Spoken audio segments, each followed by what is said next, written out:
ባለፈው ስለ አፄ ኃይለ ሥላሴ ስናገር አንድ የተናገርኩት ስህተት ነገር አለ። ይኸው ምንድን ነው? ሊግ ኦፍ ኔሽንስ የሚባለው ነው። እኔ እዛ ላይ ያልኩት ኃይለ ሥላሴ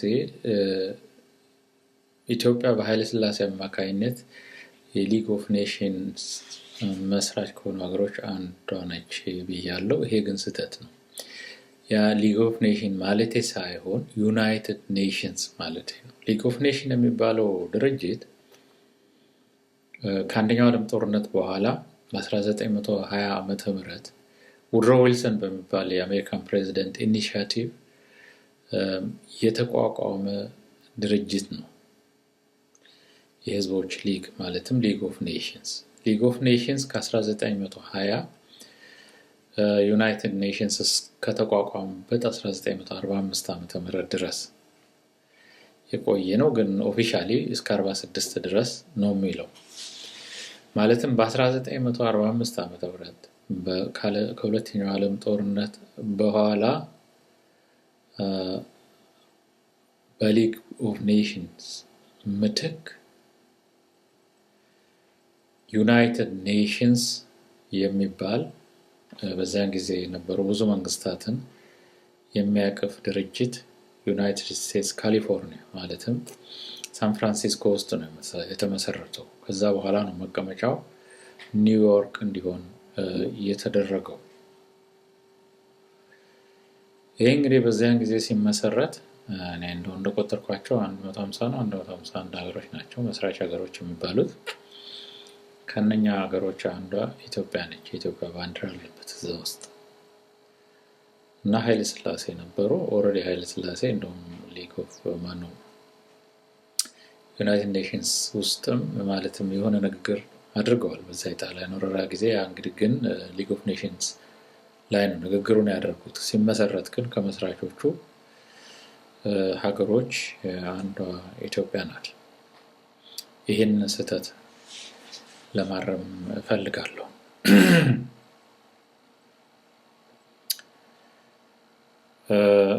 ይህን በዚህ እንተውና ስለ ደርግ ስናወራ ኃይለ ሥላሴ እንግዲህ እንትናቸው ገቨርንመንት ስትራክቸራቸው ያው ፊውዳል ኦርደር ነው፣ አብሶሉቲስት ሞናርኪ ነው አስተዳደራቸው። ያው ፊውዳል ኦርደር ግን ኢትዮጵያ እንደሚታወቀው የእርሻ ሀገር ነች፣ ማጆሪቲ ገበሬ ነው እና የኦርደሩ ደግሞ አሁን ያኔ ስለ ፊውዳል ኦርደር ዩናይትድ ኪንግደም ማለትም ስለ እንግሊዝ ፊውዳል ኦርደር ሳወራ ኪንጉ የመሬቱ ባለቤት ነው፣ የሙሉ የመሬቱ ባለቤት። ያንን ግን መሬቱን ለኢሊቱ ነው የሚያከፋፍለው። ኢሊቱ የእሱን ስልጣን ይጠብቃል። ኢሊቱ ያንን መሬት ከነ እዛ መሬቱን ከሚያለማና ከሰርቶ ከሚያድረው አርሶ አደር ጋር ከንጉሱ ይሰጠዋል። ከዛ አርሶ አደር ምርት ወይም ደግሞ ጉልበት ብዙውን ኢሊቱ ነው የሚወስደው። ትንሽ ለመኖር ያህል ነው ማለት ነው አክቹዋሊ ለገበሬው ለአምራቹ የሚቀረው። ኢትዮጵያ ውስጥ የነበረው ሁኔታ እንደዚያው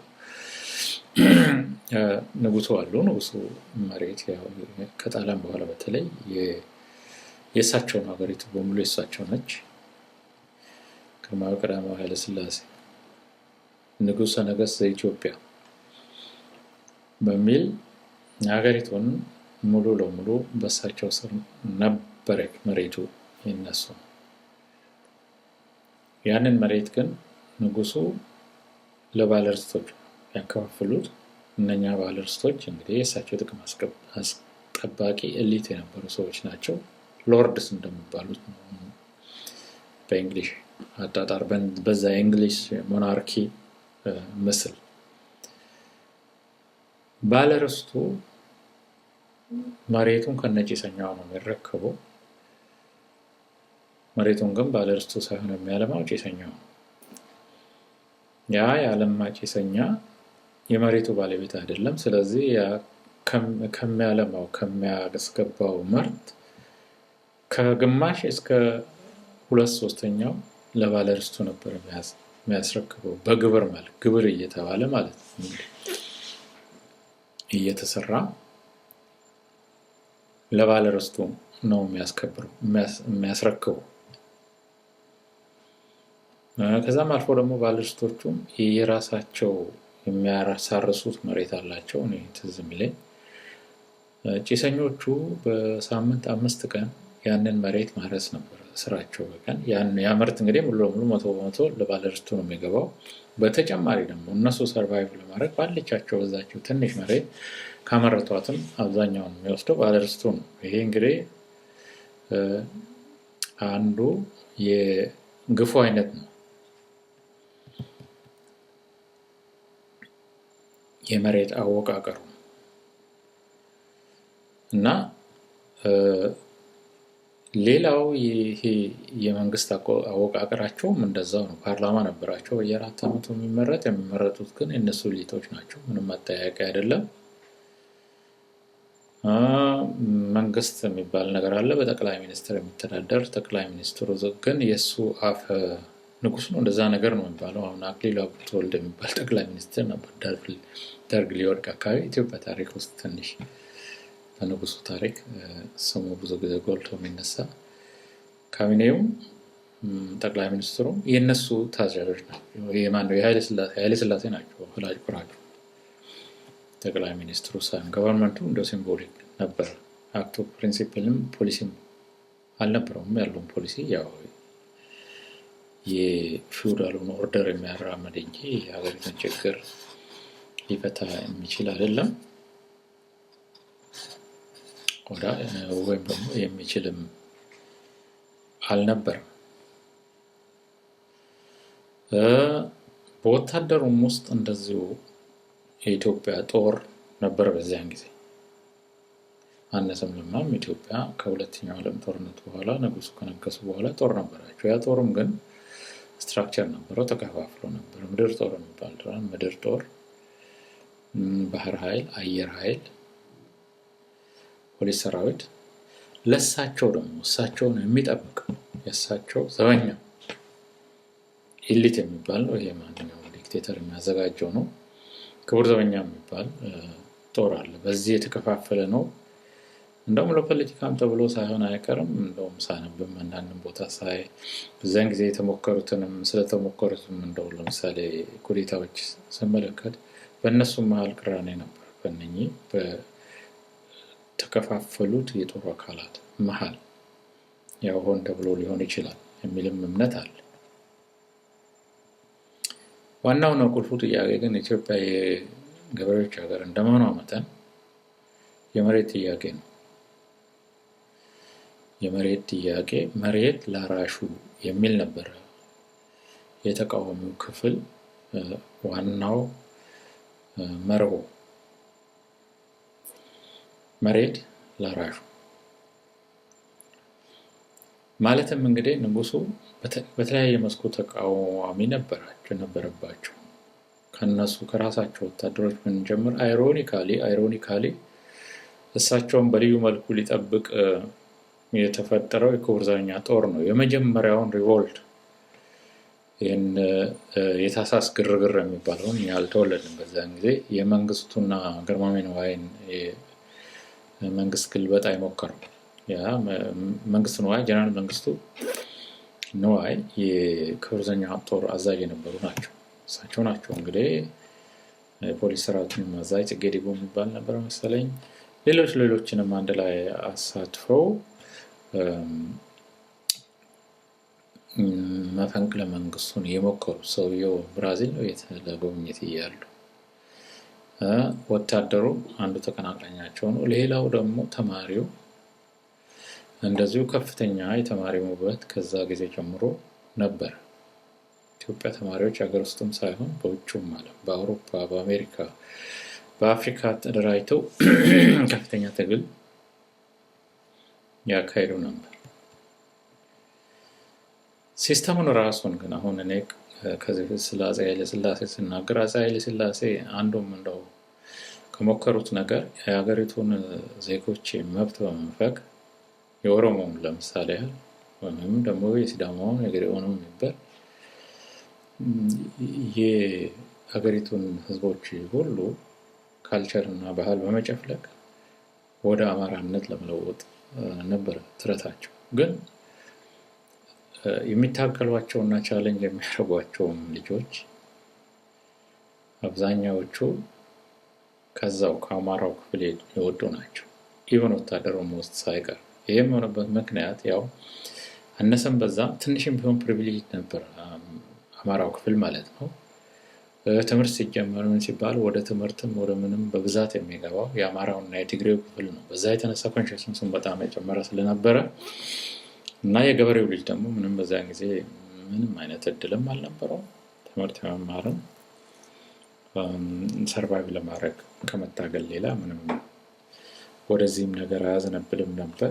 ብዙ ቻሌንጅ የሚያደርጓቸው እዛው ያንኑ ሲስተሙን የሚያውቁት ከአማራው ህብረተሰብ የተውጣጡ ዜጎች ናቸው። ወታደሮቹም፣ ተማሪዎቹም፣ የሰራተኞቹ ማህበር፣ ይሄ ገበሬ ማህበር የሚባል ነገር አልነበረም በዛን ጊዜ። ባይዘው ኢትዮጵያ ተማሪዎች ማህበር ነበር። ውጭም ውስጥም ሆኖ የሚታገል ወታደሩ ያው ኢትዮጵያ ጦር አለ። እነሱ የሚያደርጉትን ነገር በሚስጥር ነው የሚያደርጉት። ባይዘው ከዛ 1960 ዓመተ ምህረት ከመቆሉት ከጀነራል መንግስቱ ነዋይ የመንግስት ግልበጣ ሙከራ በኋላ እኔ እስከማውቀው እንግዲህ ደርግ እስከሚመጣ ድረስ ሌላ የተሞከረ ነገር የለም። ያ ነገር በዛው ነው የከሸፈው እና ጀነራል መንግስቱ ነዋይም ተሰቀሉ። አብዛኛዎቹ በዛ ነገር ላይ የተሳተፉት በሞት ተቀጡ። እንደዚህ አይነት ነገር ከዛ በኋላ ሌላ ሙከራ አልተካሄደም። የኢትዮጵያ ሰራተኞች ማህበር ነበር። የኢትዮጵያ መምህራን ማህበር የሚባል ማህበር ነበር። እሱም በጣም ጠንካራ ነበር። አስተማሪዎቻችን በሙሉ እና ያ ሁሉ ተቃውሞ ነበረባቸው። ከዛ ውስጥ ግን ስለ ንጉሱ ስናገር እንደተናገርኩት ነገሩ እየባሰ ከመጣ በኋላ ያ የወሎ ድርቅ ሲፈነዳ የንጉሱ ማብቂያ እንግዲህ እየመጣ ነው። ወታደሩ መንሸራተት ሲጀምር ኢትዮጵያ ውስጥ በዚያን ጊዜ ተደራጅቶ ስልጣን የሚረከብ ኢንስቲትዩሽን አልነበረም። ይህን ሰውየው ሽማግሌው እንኳን 83 ዓመታቸው ነው። እንደዛም ሆኖ ሞጀጭ ብለው እሷ ነው ስልጣናውን ይዘው ድርቅ ይሏታል እንጂ እንደማያስረክቡ ጥርጥር አልነበረውም። ምክንያቱም ከእግዚአብሔር ነው የተላኩት፣ እግዚአብሔር ነው የሚሽረኝ ብለው ነው የሚያምኑት። ኢቭን ግን እንደው በአጋጣሚ ስልጣን የሚያስረክብ ኖሮ ቢሆን ለዛ የተዘጋጀ ስልጣን የሚረከብ የሲቪል ኢንስቲትዩሽን አልነበረም። በዚያን ጊዜ የሲቪል ኢንስቲትዩሽን አልነበረም። ኦርጋናይዝድ ሆኖ ተደራጅቶ ቱ ሳም ኤክስተንት ያንን ነገር ሊረከብ ይችል የነበረው ወታደሩ ብቻ ነው። ወታደሩ ጠመንጃው በእጁ አለ። በዛም አማካይነት ስልጣኑን አስገድሎ መረከብ ይችላል። ያ ክፍል ብቻ ነበር። ሌላው ገና በሙቭመንት በንቅናቄ ላይ ነበር። ይሄ ነው ተብሎ ስልጣን የሚረከብ ምንም አይነት ሲቪል ኢንስቲትዩሽን በንግምት አልነበረም። እኔ እንግዲህ ደርግ በዛ ንቅናቄ በ1974 ዓ.ም በፈረንጆች አቆጣጠር መስከረም ላይ ንጉሱን ሲያወርድ ያው እኛም እዛው ተማሪዎች ነበር። ምን አይነት ነገር ከዛ በኋላ እንደሚፈጠር የሚያውቀውም አልነበረም። እኛ ገና ቲኒስ ነበር። በዚያን ጊዜ እንደው የስሜት ጉዳይ ስሜታዊ ነበር። ተነስቶ መሳደብ፣ መራገም፣ ሰውም በጣም ኦፕቲሚስቲክ ነበር። ብሎ የሳቸውን መውረድ ነው የተቀበለው። ያው የሳቸው የኢሊት ክፍል የነበረው አሁን እኛ የምንኖርበት ሲዳማ ውስጥ ማለትም ሲዳማ ውስጥ በየሀገሩ የነበሩት ባለርስቶች፣ ነፍጠኞች፣ እንደራሴዎች ትንሽም ቢሆን ጫካ ለመግባት ለማመፅ ችግር ለመፍጠር ሞክረው ነበር። ግን ሲስተሙ ራሱ አርጅቶና አልፎለት ስለነበረ ምንም አይነት ቻንስ አልነበራቸው። ይህ ራሱ የሀገሩ ማወቃቀር እንዴት ነበረ? ጠቅላይ ግዛት የሚባል ነገር አለ። ኢትዮጵያ በ14 ጠቅላይ ግዛት ነበራት። ኤርትራም ጠቅላይ ግዛት ተብሎ ተፈርዶበታል። 14 ጠቅላይ ግዛት ኤርትራ፣ ትግራይ፣ ጎጃም፣ ጎንደር እንደዚህ ይባልና 14 ጠቅላይ ግዛት ነበር። የጠቅላይ ግዛቶቹ ገዢዎች ጠቅላይ ገዢ ነው የሚባሉት። ከጠቅላይ ግዛቱ በኋላ አሁን እኛ ያለንበት የሲዳሞ ጠቅላይ ግዛት አውራጃዎች አሉት። የጠቅላይ ግዛቶቹ አውራጃዎች ሲዳሞ አሁን 6 አውራጃዎች ነበሩት። እኛ ገዴኦ ውስጥ ነው የተወለድነው። የደራሳ አውራጃ ነበር በዛን ጊዜ የሚባለው። እዚህ ደግሞ አውራጃ ገዢ የሚባል ከነሱ ተሹሞ የሚመጣ ገዢ አለው። አውራጃ ገዢዎቹ የሚመጡት ከዛ ከነገስታቱ አካባቢ ነው ተሹሞ ወደ አውራጃዎቹ የሚመጡት። እኛ አሁን የአውራጃው ዋና ከተማ ዲላ ነበር። የጠቅላይ ግዛቱ ዋና ከተማ ሐዋሳ ነበር። ከአውራጃዎቹ ወረድ ሲል ደግሞ ወረዳ ግዛት የሚባል ነገር አለ። ገዢዎቹ የወረዳ ገዢ ነው የሚባሉት። እነሱም ተሹሞ ነው የሚመጡት። ከዛ አካባቢ ህዝብ አይደለም ተሹሞ ከላይ የሚመጡት። የኛ አሁን ጠቅላይ ግዛቱ ሐዋሳ ዋና ከተማው፣ አውራጃው የደራሳ አውራጃ ይባል የነበረው ዲላ ነው ዋና ከተማው። ወረዳው የፍስሐገነት ወረዳ ነበር የሚባለው። ዋና ከተማው ግን ጨለለቁት ነበር። እንዲህ ብራንች የሆነ ነው። አክቹዋሊ ስትራክቸሩ በዛ መልኩ ነበር። አሁን እንግዲህ ያ በዛ እንዳለ ነው። ያ የወሎ ድርቅ ይፋ ከተደረገ በኋላ ባለ የሰው አመፅ ተማሪውም ሲቪል ሶሳይቲውን በሙሉ በማመፁ ወታደሩ ያችን አጋጣሚ ተጠቅሞ ራሱን በማደራጀት የጊዜያዊ ወታደራዊ አስተዳደር ደርግ የሚል ነገር መስርተው ዋና መስራቹም ብዙ ጊዜ ስንሰማ አጥናፉ አባተ በኋላ መንግስቱ ኃይለማርያም የገደለው ሰውዬ አጥናፉ አባተ የሚባለው ነው። አጥናፉ ነው እንግዲህ መንግስቱን ከሀረር አስመጥቶ የደርግ አባል ያስደረገው። ያው መጨረሻ ገዳዩ ነበር እሱ። ቢያውቅ ኖሮ ያን ነገር አያደርግም ነበር። እና አወቃቅራ እነሱ ሲጀምሩት የጊዜያዊ ወታደራዊ አስተዳደር ደርግ የጀመሩት ከስር ነው። ከተራ ወታደር እስከ ሻለቃ ነበር ትዝ የሚለኝ። ሻለቃና እንደው በጣም በዛ እስከ ኮሎኔል። ጀነራሎቹ አልነበሩበትም ውስጥ እንጃ፣ ፈርተውም ሊሆን ይችላል። የአገዛዝ ችግር ያመጣል ብለውም ሊሆን ይችላል፣ ብቻ አይታወቅም። ወጣቶችና ከተራ ወታደር እስከ ሻለቃ ድረስ ያሉ መኮንኖች ነበሩ ያን ነገር ሲጀምሩት። ያንን እንግዲህ መስከረም ላይ ንጉሱን ካወረዱ በኋላ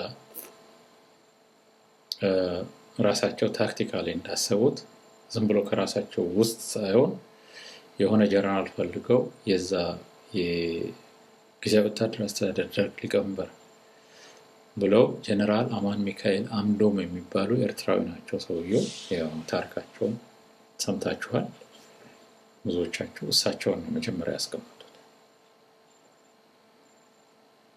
በዛው ግን ሀገሪቱ ውስጥ ከፍተኛው ውዥንብር የነበረበት ጊዜ ነበር። ትምህርት ቤቶች ተዘግተው ነበር። ንቅናቄው ደርግ ከጠዋት ማታ አዋጅ ያወጣ ነበር። ይሄ ነው ሲባል ግን ዋናው መርሆ ምን ነበረ? ያለምንም ደም ኢትዮጵያ ትቅደም የሚል ነበር። ማለትም ደም ሳንፋሰስ ጦርነት ሳይኖር ሀገሪቱን እናስቀድም፣ እንገንባ፣ ሞደርናይዝ እናድርግ የሚል ነበር። ሲታይ ግን ሰዎቹ አንደኛ ስትራክቸሩን የሚመለወጥ ካፓሲቲ የላቸውም። ወታደሮች ናቸው። በጉልበት በኃይል የሚያምኑ ሰዎች ናቸው። ውስጣቸውም የተሰበሰበው ብዙም ኢንተሌክቹዋል የለበትም። የበሰለም ብዙ ሰው አልነበረበትም። ሰው ግን ብዙ ይሄ ነገር ስላልጣመው ከመጀመሪያው እኛ ሁሉ ትምህርት ቤት እያለን ይባል የነበረው ወታደራዊ አስተዳደር ጊዜያዊ ወታደራዊ አስተዳደር ደርግ ሲቋቋም ህዝባዊ መንግስት የሚል መፈክር አብሮ ተነሳ። እኛ ህዝባዊ መንግስት ነው የምንፈልገው። ያው እንግዲህ ሰው የሚፈልገው ኢንክሉሲቭ የሆነ ህብረተሰቡን የሚያሳትፍ መንግስት እንዲቋቋም ነው። ዲሞክራቲክ የሆነ መንግስት። ለዛ ነው ተማሪውም ያን ዓላማ የታገለው። ሲቪል ሶሳይቲውም እንደዛው ለዛን ያህል ጊዜ እየታገለው ገበሬውም ሰፈር ያደረገው ለዚያ ነው። እና ኮንፍሊክቱ እንግዲህ እዛ ላይ ነው የተጀመረው። ያለምንም ደም ኢትዮጵያ ትቅደም ብለው ጀመሩ። ሰው ግን እንደዛም ቢሉ ስላላመናቸው ህዝባዊ መንግስት ይቋቋም የሚል መፈክር በአንጻሩ ተነሳ። እዛ መሀል ነው እንግዲህ ያው ደርግ በጣም እየፈራ ሲመጣ ይሄ የኢሊቱም ጫካ መግባት መሸፈት ምናምን እያሰጋው ሲመጣ ሰብስቦ ያሰራቸው ትልቅ ይሄ የድሮ የዛ የኃይለ ሥላሴ መንግስት ባለስልጣናት ነበሩ። እነሱን ሰብስቦ ያለ ፍርድ ያለ ምንም የትም አንድም ቀን ፍርድ ቤት ቀርበው ኬዛቸው ሳይታይ ያለ ምንም ቀን ደም ኢትዮጵያ ትቅደም ያለው መንግስት ራሱ ይመርኛል ብሎ የመረጣቸውን የሚሊተሪ ጀነራል አምዶም ሊቀመንበሩን ሁሉ ሳይቀር አንድ ላይ በአንድ ሌሊት በጥይት የረፈረው። እዛ ላይ እንግዲህ ያለምንም ደም ኢትዮጵያ ትቅደም የሚለው ነገር አከተመለት።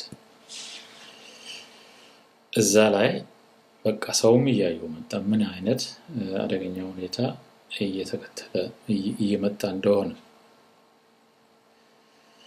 እና ከዛ በኋላ እንግዲህ እኔ ብዙውን ታሪኩን ልዘረዝረው አልፈልግም፣ ምክንያቱም በቅርብ የሆነ ታሪክ ነው። እንግዲህ 40-50 ዓመት ታሪክ ከነኛ ከቴዎድሮስ ከሚኒሊክ ምናምን ጋር ሲገናኝ ማለት ነው። ብዙ የአሁኑ ጀነሬሽንም ከሊትሬቸር ከማንበቡም ብዙውን ነገር ያውቀዋል አክቹዋሊ። እና እዛ ላይ እነኛ ሰዎች ከሞቱ በኋላ ነው መስመሩ የተቀየረው ነገር በሙሉ። እዛች ድረስ ትንሽም ብትሆን ኦፖርቹኒቲ ነበረች ስልጣኑን ለህዝብ የማስረከብና ጊዜያዊ አስተዳደር እንደሚባለው ጊዜያዊ መንግስት እንደሚባለው ለሲቪል አስረክቦ ትንሽም ቢሆን የሀገሪቱን የፖለቲካ ስትራክቸር በዛም አስከትሎ ኢኮኖሚ ስትራክቸር ለመቀየር የሚሞከርበት ኦፖርቹኒቲ መበላሸት የጀመረው። ከዛ በኋላ እርግጥ አንድ የማይካደው ነገር ደርግ አንድ የፊውዳል ኦርደሩን አቦሊሽ ነው ያደረገው። እዛ ላይ ከ1974 ዓ.ም መስከረም ጀምሮ ኢትዮጵያ ውስጥ አዲስ ኦርደር ነው የነበረው። ፊውዳል ኦርደሩ ኦልሬዲ አቦሊሽ ሆኗል ከአፄ ኃይለ ሥላሴ በኋላ። ያ አንዱ። ሁለተኛው ቀደም እንደተናገርኩት ኢትዮጵያ የገበሬዎች ሀገር ነች። አገራር ካንትሪ ማጆሪቲው ማሱ አርሶ አደር ነው። አርሶ አደር ወይ አርብቶ አደር አንድ ላይ ብንወስዳቸው በዚህ በአገራር አካባቢ የሚተዳደር ህዝብ ነው። መሬት ግን የለም። መሬቱን ቀምቶ ሲበዘብዝ የኖረ የፊውዳል ኦርደሩ ኪንጎች እና ኩዊኖች ናቸው እንጂ የኢትዮጵያ ገበሬ አልነበረም። ያንን እንግዲህ መሬት ላራሹ የሚለውን መፈክር በዛ በአዋጅ ከዛሬ ጀምሮ መሬት ለሚያርሰው ነው ተብሎ የተደነገገው። ምንም እንኳን ያ ነገር ቲዮሪቲካል ሆኖ ነው የቀረው። ምክንያቱም መሬቱን ላራሹ ብለው ከደነገጉ በኋላ መሬቱን ለአርሶ አደሩ ሳይሆን የሰጡት እነሱ ከዛ በኋላ ወደ ሶሻሊስት ንቅናቄ እንገባለን ብለው ገበሬ ማህበር እንደዚህ ብለው ነው ከነጭራሾቹን ድርቁን ያወጡትና ያበላሹት። እዛ ላይ ባለ ውዥንብር መጀመሪያ ህዝባዊ መንግስት ይቋቋም ነበር።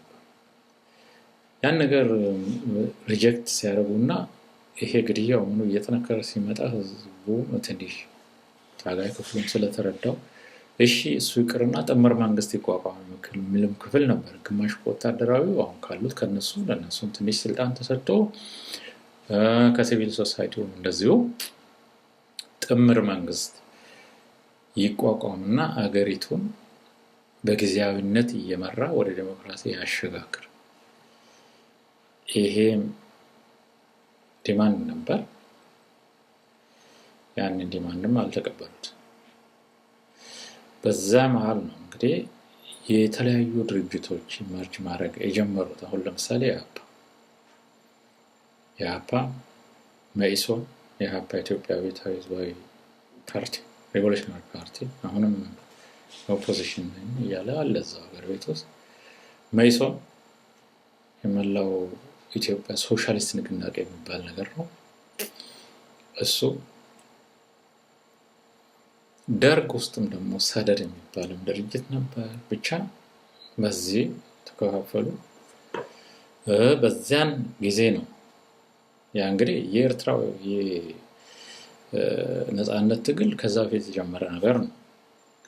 በዚያን ጊዜ ግን ሌላው ሁለተኛው የትጥቅ ትግል ዌብ የተጀመረው ቲፒኤልኤፍ ለምሳሌ ያህል ይሄ ውጣ ውረድ ነው የወለደው።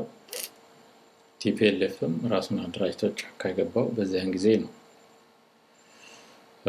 የቲፒኤልኤፍ መስራች ከሆኑ ሰዎች አንዳንዶቹ ሲናገሩ ያው እርግጥ ቲፒኤልኤፍ ጫካ የገባው ሲገባም ለምን እንደገባም የትግራይ ህዝብ በሚል ነው። እንግዲህ ኢትዮጵያና የትግራይ ህዝብ የሚለውን ኮንሴፕት እንዴት እንደሚያዩት ይለያያል። አሁንም ኦፒኒየናቸው ሲታይ እውነት ትሩሊ በኢትዮጵያዊነት የኢትዮጵያን ህዝብ ነፃ ለማውጣት እንታገላለን ብለው የገቡም ነበሩ። እነሱም ማይኖሪቲ እንደነበሩ ነው አሁን የሚታየው። እዛ የገቡት አብዛኛዎቹ የትግራይን ነፃ እናወጣለን በሚል ነው።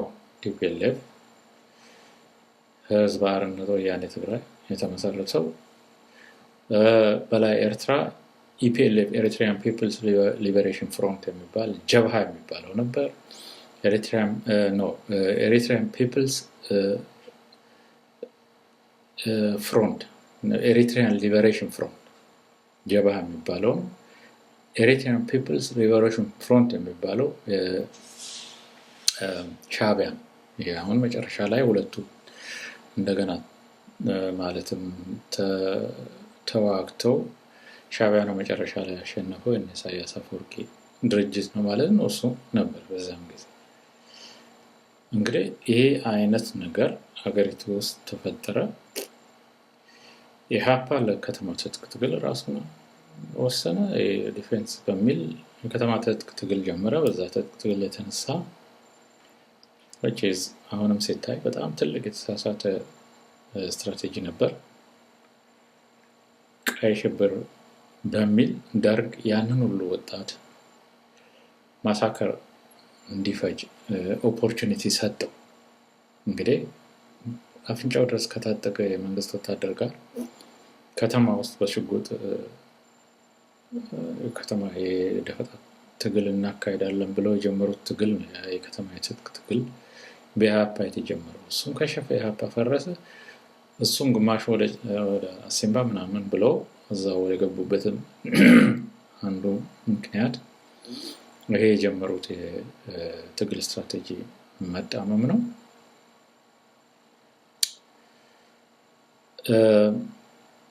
ወታደራዊው መንግስት ግን ራሱን እያደራጀ ራሱን እያጠነከረ የሚቀናቀኑትን ሙሉ ለሙሉ እየፈጀ በቃ አንድ ደረጃ ላይ ሲደርስ እነሱ ወታደር ነን የሚለውን ነገር ትተው ልብሳቸውን አስቀምጠው ጓድ መባባል ነው ጀመሩት። ወታደሮች እነ ኮሎኔል መንግስቱን ጓድ መንግስቱ፣ ጓዶሹ ጋጎሹ ወልዴ ጓድ ምናምን እንደዛ።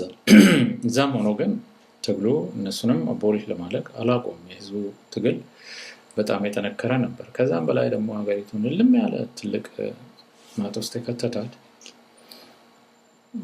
ራሳቸው የማይረዱትን ነገር። አሁን ዓለም በዚያን ጊዜ በኮልድ ዋር የተነሳ ግማሹ ዌስተርን አይዲዮሎጂ የሚከተል ነበር። ሌላው የሶሻሊስት አይዲዮሎጂ ተብሎ የሶቪየት እና የኢስት ዩሮፕ አይዲዮሎጂ ነበር እና መንግስቱ ኃይለማርያም ወስዶ የኢስት አይዲዮሎጂ ውስጥ ሶሻሊስት ኢትዮጵያ ተብሎ ተከተተ። ከዛ በኋላ እንግዲህ እንኳን የሀገር የፖለቲካና ኢኮኖሚ ስትራክቸር ዴሞክራሲያዊ በሆነ መልኩ ሊደራጅ ይቅርና ምንም ይሄ ነው የሚባል ተጨባጭ የሆነ የፖለቲካ መስመር አልነበረም። ሁሉ ነገር ወደ ሶሻሊዝም ማዘነበለ። ደጋፊያችን ሶቪየት ህብረት ነው። በዛ መሀል የሶማሌና ኢትዮጵያ ጦርነት የሶማሌዎች የሚያደርጉት ድሮም መጀመሪያ ድንበር ክሌም ነበር። በዛ አጋጣሚ ጦርነት ነበር። ያንን ጦርነት በሶቪየት እርዳታ መሐመድ ዚያድ ባሬ የሚባል ዲክታተር ነበራቸው። እነሱም የመሐመድ ዚያድ ባሬን ጦር አሸነፍን አሉ። እነሱ የራሳቸው የኢትዮጵያ ወታደር ሳይሆን ያሸነፋቸው የኩባ ወታደር ነበር። ከኩባ መጥቶ ኢትዮጵያ ውስጥ የሚዋጋ እና የሶቪየት የጦር መሳሪያ ነው እነሱም ያሸነፈው አክቹዋሊ። እና በዛ መሀል ከነበረው ነገስታቱ ካመጡት ችግር የባሰ ችግር ውስጥ ተገባ። ሰው ምንም ሊረዳው የሚችለው የማያውቀው አይዲዮሎጂ መሬት ላራሹ ተብሎ ለገበሬው ከሰጠ በኋላ ገበሬው ራሱ እንዳያመርት የገበሬ ማህበር በሚል ያችን ያረሳትን ውስጡ ለገበሬ ማህበር ከዛ በኋላ እንግዲህ የተቆነጠበ ነው የሚሰጠው። ምንም ኢንሴንቲቭ ስለሌለ ደግሞ የማረስን ፍላጎት አልነበረውም። ኢንሴንቲቭ ማለት አንድ ሰው መቼስ ንግድም ሲጀምር ትርፍ ካላገኘ ኢንሴንቲቭ እንግዲህ ትርፉ ነው፣ ንግዱን ሊያስፋፋ አይችልም። መሬትም ሲያርስ ምርት ካላገኝና የምርቱ ባለቤት ካልሆነ ያንን ሊያርስ አይችልም። ምርቱ ኢንሴንቲቭ ነው ማለት ነው። ያም ስለሌለ ነገሩ መስቀልቅሎ ወጣ እና ከዛ በኋላ እኔ በ1983 ዓመተ ምህረት አገር ስለቅ ይሄ ቀይ ሽብር የሚባለውም ነገር አልቆ ያ ብቻ የሞተው ሞተ ያለውም ከሀገር የሚሰደድበት ትልቅ ዌቭ ነበር። አሁን የኛ ጀነሬሽን ሙሉ ለሙሉ ወይ ሞቷል ወይ ሀገር ለቆ ወጥቷል እና አንድ ሙሉ ጀነሬሽን የጨረሰው ወታደራዊ መንግስት ነው የአፄ ኃይለ ሥላሴ ፈር የተከተለው ከሳቸው በኋላ የነበረው እና የፖለቲካ መሻሻል ወደ ዲሞክራሲ የሚሄድ ይሄ ነገር በጭራሽ በዛን ጊዜ ፈር ለቆ ምንም ስለዛም ነገር ማሰብም እንኳን አይቻልም ነበር። በዛም ላይ ረሃብ ጉዳይ አለ። ብዙ ቦታ ደርቅና ረሃብ ይገባ ነበር ሊያፈኑትም ቢሞክሩ። ከዛም ባለፈ ደግሞ የጦርነቱ አለ። ሰሜን ኢትዮጵያ ይጋይ ነበር። ወደ ደቡብም እንደዚሁ እነሱም በአምኑ ብዙ ጦርነቶች ነበሩ። ያ ሁሉ ነገር አንድ ላይ እኛ ከወጣን በኋላ ከ1983 በፈረንጆች አቆጣጠር እየተባባሰ መጥቶ እንግዲህ በ1989 ነው 90 ዓመተ ምህረት ነው የመጨረሻ የመንግስት ግልበጣ ሙከራ የተደረገው እና ፋንታ በላይ ሞከሩት ያከሸፈ የተባለው ነው። እነሱንም ያንን የመንግስት ግልበጣ ከሽፎ ሰዎቹንም ሰብስቦ ጨርሶ ነገሩን ሊበርድ አልቻለም። ቲፒኤልኤፍ የሌለ ኃይሉን አደራጅቶ እንደውም ከትግራይም አልፎ መሀል ሀገር ድረስ ከፍተኛ ጦርነት ያካሄድ ነበር። ሻዕቢያ በዛ በኩል እንደዚሁ ወታደሩ ደግሞ በየጦሩ ካለው ድል ቢስነት ማለትም ከመሸነፉም አንፃር ምንም እንኳን በማስ ገንብተውትም ቢሆን አመራርና ፖሊሶች ትክክል ስላልነበረ በየቦታው መሸነፍ ነበር፣ በየቦታው ክህደት ነበር። ከዛ አንፃር ዲሞራላይዝድ ሆኖ ነበር። በዛ ላይ ደግሞ ባለው የስልጣን ሽኩቻ ወታደሩን መሪዎቹን በሙሉ ገለው ወይ አስረው ያለ መሪ ነበር ያስቀሩት። ያን በመሆኑ እንግዲህ ሲስተሙ በ1991 ዓመተ ምህረት ሙሉ ለሙሉ ኮላፕስ ያደረገው ያንን ኮላፕስ ማለት ህዝብ አልተቀበለውም። ወታደሩ ሞራል አልነበረው፣ መሪ አልነበረው። ያ እንግዲህ እንዳለ ለነገሩ ፍርስርስ ማለት ምክንያት ሆነ። እኔ አንድ ጥይት እያለ የቴዎድሮስን ጽዋ ቀምሳለሁ ሲፎክር የነበረው የሀገራችን መሪ ማለት መንግስቱ ኃይለማርያም እንኳንስ የቴዎድሮስን ጥይት ሊቀምስ ይቅርና ያን ሁሉ ዓመት በጣም ታማኝ ሆነው አብረውት ህዝብ ሲያሰቃዩ ሲጨፈጨፉ የነበሩ ጓደኞቹ ነው እንኳን ሳይቀር እነ ብርሃኑ ባየ እነ ሐዲስ ተድላን እነኛ አሁን ከረጁ በኋላ ከእስር ቤት የተለቀቁትን እነ ለገሰ አስፋውን እነ ፍቅረ ስላሴው ደረሰን እነ ፍስሐ ደስታን እነኝን ሁሉ አንዱንም እንኳን ሳያማክር እግሬ አውጭኝ ብሎ ፈረጠጠ። ያው ወያኔ ሰብሮ አዲስ አበባ ድረስ ለመግባት በ1991 ዓ.ም በቃ ማለትም የንጉሱን ፈር የተከተለው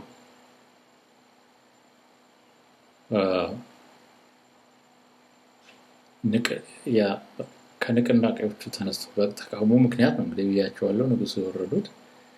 ንጉሱ የነበራቸውን ሀገሪቱን ዲሞክራታይዝ የማድረግና የትራንስፎርሜሽን ቻንስ ሚስ አድርገዋል ብያሉ። እሳቸውን የተከተሉት ግን የነሱ እሳቸው ያሳደጓቸው ያሰለጠኗቸው ወታደሮች ናቸው። እነሱ ያንን ነገር ሊያሻሽሉት ይቅርና በባሰ መልኩ መሮድ ሀገሪቱ ንጉሱም ከነበሩበት ጊዜ የባሰ ጭልጥ ያለ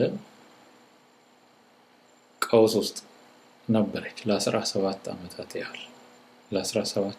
ያህል ሶሻሊስት በሚል ፕሩቭድ ባልሆነ ፍልስፍና ልትመራ ተሞከረች። የፍልስፍናው አምጪዎች ራሳቸው ኮላፕስ ያደረጉ እዚህም ያለው እነሱ እንዳሻንጉሊት የሚጠቀሙበትን መንግስት ያን ሁሉ ህዝብ ካስጨረሰ በኋላ ኮላፕስ ነው ያደረገው። እዛ አካባቢ እንግዲህ ምንም አይነት ሀገር ትራንስፎርም የሀገር የፖለቲካና የኢኮኖሚ ሁኔታ ወደ ጥሩ መንገድ ትራንስፎርም ለማድረግ የተሞከረ ነገር የለም። ሀገሪቱን ሞደርናይዝም ለማድረግ አልተሞከረም። ዲሞክራቲካሊ ትራንስፎርም ለማድረግም አልተሞከረም። ኢኮኖሚውንም ለመለወጥ አልተቻለም። ምክንያቱም ሩት ኮዙ የፖለቲካ ኮዙ አልተፈታም ነበር። እንግዲህ ደርግ ኢትዮጵያ ውስጥ ሲጠራ አንዳንዴ በጣም ይገርመኛል። በጣም አድማይረሮች አሉት። እነኛ ነው የደርግ ባለስልጣኖች እያቀረቡ በየጋዜጣው የሚያስለፈልፉ የነሱ አድናቂዎች አሉ። እኔ በእኔ ግምት ግን ደርግ ሁለት ፕሪንሲፓል የሆኑ ነገሮችን ከሞላ ጎደል አካሂደዋል ብዬ ነው የምገምተው። አንደኛው የፊውዳሉን ኦርደር መገርሰሱ ነው question about it። ፊውዳል ኦርደሩ መስከረም 1974 ዓመተ ምህረት ነው የቆመው። የተከተለው ደርግ ነው ለዛ ፊውዳል ኦርደር ማለቅ ምክንያቱም ማለትም ዋናው ደርግ ነው። ያው የህዝብ ትግልም ቢሆን ያንን ነገር በስራ ያዋለው ደርግ ነው። ሁለተኛው ይሄን ዋናውን ጥያቄ መሬት ላራሹ የሚለው በቲዮሪም ቢሆን በተግባር ሲተረጎም ባዶ ሆኖ ተገኘ እንጂ ምክንያቱም በስተኛ መልኩ ስለተተረጎመ ነው። ፕሪንሲፕሉ መጥፎ ነው ሳይሆን በስተኛ መልኩ ስለተተረጎመ ውጤታማ ላይሆን ቀረና ቲዮሬቲካል ሆነ እንጂ ይሄ መሬት ላራሹ የሚለውን ነገር በቲዮሪም ቢሆን አትሊስት ለማምጣት ተችሏል። እነኚህ ሁለት ነገሮች ናቸው።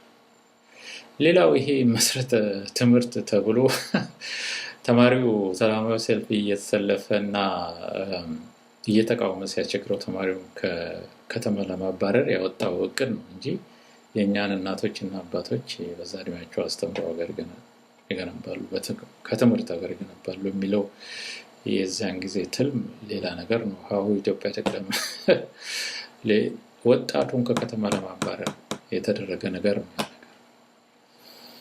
እና ብዙም ሞከሩ። እንግዲህ ያለቀው ሰው የቦታው በኢንተርኔት ጊዜ በዩቲዩብ እዚህም እየተገባ ሊታይ ይችላል። ብዙ ሚዝሪ ተሰርቷል። አንድ ሙሉ ጄኔሬሽን የኔ ጄኔሬሽን ወይ ተገሏል ወይ እንደኔው ወጥቶ ውጪ ተበትኖ ቀርቷል። እንግዲህ ክሬዲት የምሰጠው ነው በእኔ በኩል እነኚህን ሁለት ነገሮች ነው። አንድ ፊውዳል ኦርደሩን አቦሊሽ ማድረግ መቻሉ በተግባር ምክንያቱም ምንም እንኳን የህዝቡ ትግል ቢሆንም እዛ ደረሰው በተግባር ግን አቦሊሽ ያደረገው ደርግ ነው። ሁለት ይሄ የመሬትን ችግር በተግባርም ባይሆን ቲዮሬቲካሊ ፈቶታል የሚል እምነት አለኝ። እነኚህን ሁለት ክሬዲቶች ይሰጠዋለሁ። ግን ሀገሪቱን በምንም አይነት መልኩ ሞደርናይዝም አላረጋትም። የፖለቲካና ኢኮኖሚ ሲስተሙንም ኢንክሉሲቭ ህብረተሰቡን ያቀፈ ለማድረግ አልሞከረም፣ ሊሞክርም አይፈልግም ነበር እስከሚወድቅባት ጊዜ ድረስ። መጨረሻ ላይ አብሶሉቲስት ልክ እንደ ኃይለ ሥላሴ መንግስቱ ኃይለማርያም ነበር አብሶሉቲስት ዲክቴተር የነበረው። አንዱም አገሪቱ ውስጥ አሁንም ዛሬም ላለው ከፍተኛ ችግር ምክንያቱ ልክ እንደ ንጉሱ ደርግ ነው። ደርግ እንደውም በዛች 17 ዓመት ጊዜ ውስጥ እጅግ በጣም የከፋ ችግር አስከትሏል ብዬ ነው በበኩል የማምነው። ከዚህ በኋላ የሚቀረው እንግዲህ ወያኔና አሁን ያለው መንግስት ነው። ስለዚህ ብዙ ማውራት አያስፈልግም እርግጥ ምክንያቱም ያው ይሆነ ያለና በቅርቡም የሆነ ነገር ነው። ግን አትሊስት የራሴን ኦፒኒየን ለማሳተፍ እሞክራለሁ።